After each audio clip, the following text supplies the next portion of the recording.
So, thanks to speaking with you a little bit about this idea of wounds and what they mean, I was able to discover some insights. Well, thanks to you and my recent interview with Sunshine Witch Ski and listening to Chani.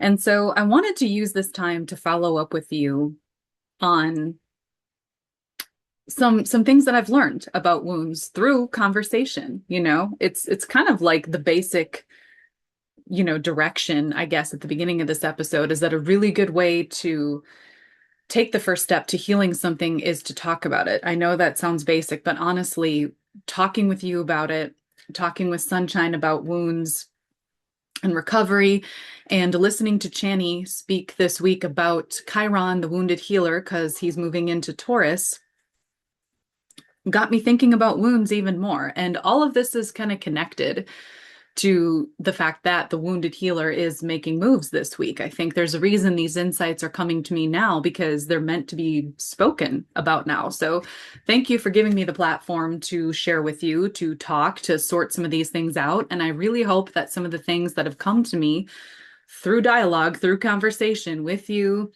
through the, I guess, passive dialogue of listening to Chani on her podcast, but also through the active dialogue of Sunshine Witch Ski, I've got some things to share with you that I think are going to be helpful. I'm also experimenting with the video thing again. I put it off for the longest time and only did audio because, quite frankly, I didn't want to look at my face, because I can be real with you and admit that I have fallen victim to the materialism beauty standards of this culture. And although I love myself, there's some deep conditioning related to how we look. And as I was watching my interview with Sunshine, I was picking apart the way that my face looked. And so it's frustrating, but I thought that I would share with you that we all still have these wounds of beauty standards that just really embed themselves in our psyche. But the way to handle that is to do it anyway, to speak despite some of the insecurities that were placed on you. So that's what I'm doing today. So I don't know that I'm going to just do videos every time, but I'm going to experiment with it for a little while. So you're welcome to continue to listen on audio, but hop over to YouTube and I'll put the YouTube link in the show notes if you want to just see me talking live. But to circle back to the wounds thing, what if our wounds are meant to be the first step to evolution? Okay, that was something that just kind of came to me clearly today, that perhaps our wounds are our invitation to evolve. And to dig into that a little bit more, I want to read a quote from Circe that I've read to you before, but I want to read to you again because it really, really rings true. I thought once that gods are the opposite of death, but I see now that they are more dead than anything, for they are unchanging and can hold nothing in their hands. So that's a quote from Circe by Madeline Miller, probably one of my all-time favorite books that I've recommended to you on multiple occasions. But I love it because, speaking of materialism, consumerist culture, we've been conditioned to attain the impossible, to attain perfection, to pour our energy and money into how we look, what we have, into our masks, essentially. And masks don't change. They're solid, they're artificial. But we've been conditioned from a young age, especially in the United States, to buy things, to create a mask, to maintain the mask at all costs. Kind of like the Greek gods and goddesses, because that's what Circe is. It's a feminist take on Greek mythology. How long have we idolized these Greek gods and goddesses? How many stories have been told about them? But when you really dig into the mythology of it, a lot of them are incredibly selfish and unchanging. There's these really sort of depraved kind of things that they do, yet because of this image that's projected of their beauty, of their power, of their ability to just do whatever they want, it seems like this kind of perfectionist thing that we need to attain. But I think true divinity is growth, is evolution. And that's the reality of the world that we live in. Growth is evolution. That's how this world is still here. That's how life exists because of evolution. And you can't have evolution without a wound, without pain, without discomfort. Let's take a lesson again from the natural world. Why do animals, plants, people evolve? Because of pain, because of suffering, because of an inability to survive under the current circumstances unless something grows. And although we might not take part in the actual scientific process of evolution when it comes to our one life and our one wound, because I know that like true scientific evolution takes years, we can use the concept of evolution, right? And we can work on actually altering our cellular memories and DNA. That's part of something that Sunshine talks about as well, with breaking cycles of addiction that have been passed down through our families. And that's a huge invitation when it comes to wounds. And so this idea of evolution, again, is something that we can learn from the natural world, from observing how animals have survived and grown and changed the way the world moves. Think about this. With the current situation that we have with just sort of patriarchal, selfish rule, something has to evolve beyond that to change it. And something very well can, because if you look at this concept of equality for some and take whatever we want, regardless of the consequences, it's a very degenerate, depraved way of living. It's human beings at their worst, right? This idea of I take is just so primal. I think we need to evolve beyond that. And I think evolving beyond that is part of the solution. And some first steps to working with our wounds are recognizing when something's wrong. Sunshine talked a lot about that in part 1 of my interview with her. And if you haven't gone to listen to it, you should go to listen to it, because when she talks about her need to leave a toxic marriage, which also was kind of intertwined with her, you know, recovery from addictive substances, she said, well, I first stepped into recovery because something was wrong. And I knew something was wrong. And I got to a point where I just couldn't numb it anymore. Our wounds are what tell us that something's wrong. So let's take the wound of heartbreak. That's a huge one that I have. And if you look at my astrological chart, my wound, my Chiron, my wounded healer is right next to all of these big planets. My sun, my Venus, my Mercury. So it's next to in my house of partnership. So my wound is right by all of the areas where I'm supposed to shine and communicate and connect and express myself. And when it comes to heartbreak, because I've experienced a lot of it, you know, my tendency was to numb, because that's what we're conditioned to do. I didn't want to face the fact that I kept losing connections and the fact that I felt like my voice was silenced in my partnerships. And so I just I put on a mask and I numbed, because that's what we're conditioned to do. Because if you're wearing a mask, if you're numbing, then you're complacent. Feeling things leads to action. Pain leads to action, because you need to do something to remedy it, to solve it. You know, maybe you're angry. I get angry a lot when I get hurt. My first instinct is, oh, why did you do that? Why did that happen? I'm so mad that I'm hurt right now. Feeling our pain results in action. And that's a huge part of evolving from these wounds. And so in the case of heartbreak, the relationship that kept popping up for me was one that I was in college, where I believed I was following God's plan, my family's plan, the Christian plan of meeting somebody who was textbook Christian, you know, a missionary kid, right? Meaning his parents were missionaries and did the white thing of going to another country and kind of passing on white values to solve certain problems. And so on paper and in what I was conditioned to believe, it was the perfect relationship. And because of my conditioning, I thought that I had found true love. And part of the wound when that ended wasn't just oh, I lost this love. It was, I lost what I was conditioned to believe was right. So people kept telling me after that breakup that, well, you just weren't right for each other. It just wasn't right. I got the sense that it wasn't right. And I hated that. It would make me so angry because it's like, no, I I did what you told me was right. I did what you said I was supposed to do. So stop telling me it wasn't right when I followed the rules. I found this Christian man. We were going to serve Jesus together. We were going to, you know, travel together, all these things. And so I hated when people would say that it wasn't right. And unfortunately, even though I'm long out of love with this person, he would still appear in dreams,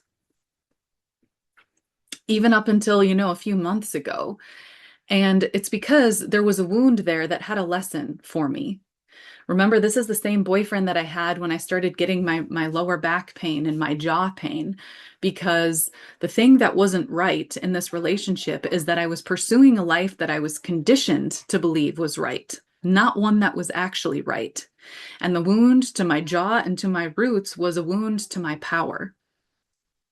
Because the thing about Chiron being near my Mercury and my Venus and my Sun is that these are all areas where I'm supposed to shine and where I'm supposed to learn to use my wounds to heal.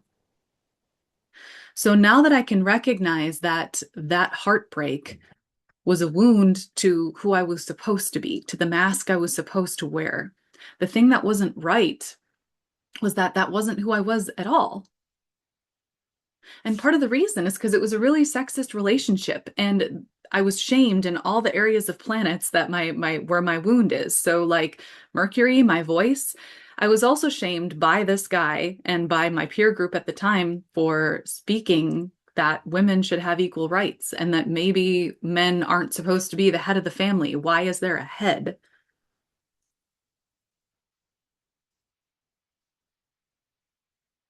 What am I supposed to be? There's that famous quote from My Big Fat Greek Wedding of, yeah, the men are the head, but the women are the neck, and they can turn the head any way that, no, fuck that. Like, I don't want to be a neck. Who wants to be a neck? Just, I don't want to be a neck. That's not, I don't want a consolation prize. And so I was wounded because I would open my mouth to speak and I was outcasted for it. Um, Venus represents our values. Okay. That's another planet that's near this wound. I was shamed for my values. And so even as I was fulfilling this like Christian relationship and following the rules of, yeah, someday we'll get married, I was still coming into my values. It's like my wounds were starting to show. It was like at the same time that I was fulfilling this, I was like, no, but something about this life isn't right. And it was this sort of cyclical battle of my own heart and what I had been conditioned to believe was the correct thing to do. And my Sun, how I shine through intellectual partner conversations. And so it was like I was trying to speak. I was speaking to my partner at the time and to my peers. I was exchanging these ideas. It's just at the time I was outcasted for it. Well, this wound keeps popping up for this particular partnership and this particular heartbreak because now I'm being called to look at where I've evolved. I've evolved to see a common theme in every single heartbreak that I experienced. And every single bad relationship I've ever had, I was fulfilling an inappropriate role for women or for people in general of where we were, who we were conditioned to be. Sometimes I was just playing the sex symbol role of, yep, I'm just going to use, my physical attributes and my flirtatious tendencies, because that's kind of the shadow side of having your Sun and your Venus all in Gemini is you're really good with pretty words and making yourself seem attractive. But it's like, I'm going to use this to numb myself or to have this sort of contractual relationship. If I give you this, you give me that.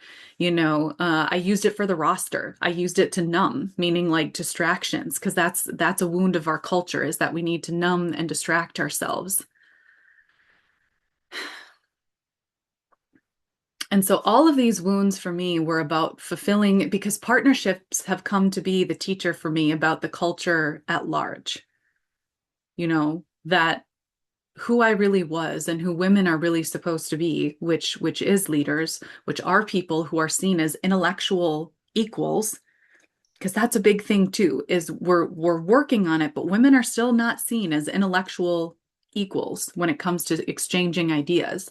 I was trying to build that, and I was shamed for it and deprived of love for it. And now that I can see it, I can go, okay, every wound that I experienced in a partnership was related to a larger collective issue of wearing masks, of women being silenced, and of forgetting who we are because of cultural consumerist conditioning or because of values that are placed on us that are not ours, or because of our gender or our race or our sexual orientation or our abilities. Okay. So now that I know that this is where the wound is, I know that I can help heal it based on what I experienced. So today I'm inviting you to take a look at your heartbreak. Take a look at your wounds and ask yourself, is this a wound to who I really am or who I was conditioned to be? And if it's who I really am, like let's say you lost a relationship that did align with your values, it just didn't work out. Well, know that my friend Chuck from my writing group has this quote because he does a lot of work with grief and loss, where he said, things change, but they're never really lost. The thing that you believed that you've lost will come back to you in one form or another, and you will be more evolved when you find it. So if the thing that you're wounded by is something that you lost,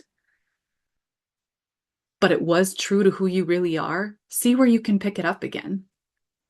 If the thing that's hurting you, that wounded you, isn't really you, but it's a wound to who you were conditioned to be, the kind of partner you were conditioned to be, what can it teach you about who you can evolve into and the kind of partner you can evolve into, and how that relates to the collective? Because our partnerships reflect our collective relationship. Okay. Think about what Sunshine said. She was in this codependent, toxic marriage where they both struggled with substance abuse. When she realized she needed to heal that partnership, which in her case was leaving it, she also realized, hey, this is kind of a collective wound. There's other people with these substance use disorders who need a community, who need to experience partnership and recovery rather than partnership and codependency. And now she's evolving humanity because she recognized that. She recognized the wound of that partnership, of believing that she needed to numb and stay quiet to stay safe, and is like, no, I just need to find the right place to speak and the right platform to speak and help others do the same. Our wounds are invitations to evolve, both ourselves, our partnerships, and the collective, because it's all connected. And as soon as you can start to see the connection between your individual wounds or your intimate wounds and the collective, the more you claim your power back again. Because when I look at my heartbreak as a lesson for being your authentic self in a partnership, and when I look at it as a lesson for, I didn't want to be this woman in this Christian relationship who just kind of submitted to a man being the head of the household and who never really got to be the intellectual, because he was always going to be this much smarter than me. I was always going to be the neck.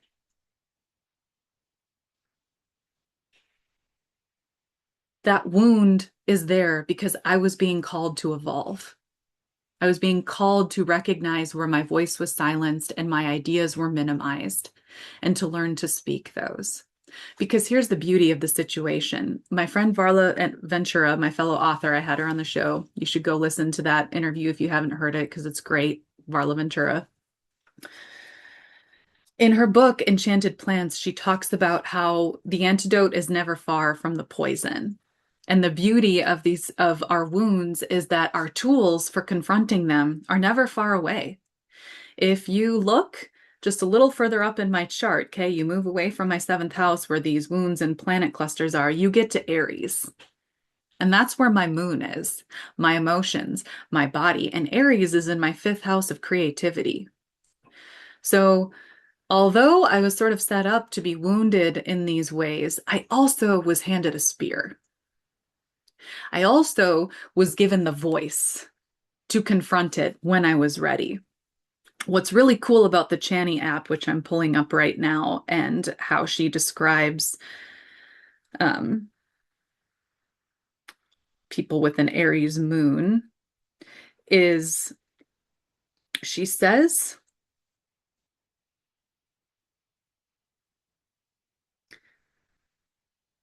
you've got a need for speed, a wicked competitive streak, and the kind of risk tolerance that has probably landed you in a fair amount of trouble, and you wouldn't have it any other way. Life's a game you plan on winning. Always aware of your environment and how you can initiate, direct, or improve things. You're a trailblazer. Okay. And then the other cool thing is I have Mars, right? The warrior planet ruled by Aries and Pisces and spirituality. And the cool thing about having Mars there is that it gives me the strength and stamina to take a warrior, step towards spirit and towards spiritual matters. And so, although I have these wounds, the antidote isn't far. I was given a warrior spirit to approach them. Because here's the thing, for all the toxicity I've experienced and abuse and just shitty cultural conditioning, I've always rose again, like I've always risen from it. I've always found a way to make it work and become something else. And so I'm going to wrap up with another quote from Circe that I absolutely love. I've probably read it on this show before. Circe's talking to this sea god, and she says, I cannot bear this world a moment longer. And the sea god says, then, child, make another. The antidote is never far from the poison.